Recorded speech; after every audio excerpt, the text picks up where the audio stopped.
বন্ধুরা, আমার রান্না কথন চ্যানেলে তোমাদের সবাইকে শুভেচ্ছা।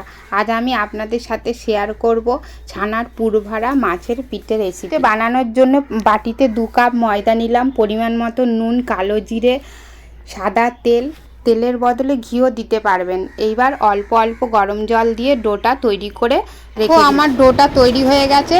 চাপা দিয়ে কিছুক্ষণের জন্য রেখে দিচ্ছি। পেঁয়াজ কুচি, লঙ্কা কুচি, গাজর, টমেটো, আদা কুচি দিয়ে পরিমাণ মতো নুন দিয়ে ভালো করে কষিয়ে নিলাম। আগে থেকে রাখা ছানা ভালো করে মিশিয়ে নিতে হবে। আটালো ভাব আনার জন্য জলে কর্নফ্লাওয়ার গুলে একটু দিয়ে দিলাম। মাছের পুরটা আমার রেডি হয়ে গেছে। এবার ঠান্ডা করার জন্য একটা পাত্রে ঢেলে রেখে দিলাম। এবার আগে থেকে মেখে রাখা ময়দাটা কেটে লুচির মতো বেলে নিচ্ছি। ছানার পুরটা মাঝখানে দিয়ে 2 সাইডে লম্বা করে কেটে নিতে হচ্ছে। তারপরে 2 সাইড দিয়ে ভালো করে মুড়ে নিতে হবে যাতে ভেতরের পুরটা বেরিয়ে না যায়। দেখো, মাছের একটা আকৃতি করে দিলাম। এবার আমি লেজটাকে বানাবো। কাঁটা চামচ দিয়ে চেপে 2 সাইডে মুড়ে নিলে লেজ তৈরি হয়ে যাবে। মাছটা ফুটিয়ে তোলার জন্য গোলমরিচ দিয়ে একটা চোখ বানিয়ে নিলাম। মাছটা আমার রেডি হয়ে গেছে। এবার চোখট ভেজে নিলে পুরভরা মাছ তৈরি হয়ে যাবে। যদি ভিডিওটা ভালো লাগে তাহলে কমেন্টে জানিও আর একটা লাইক করে দিও। আর পাশে থেকেও পরের দিন নতুন ভিডিওর সাথে তোমাদের দেখা হবে।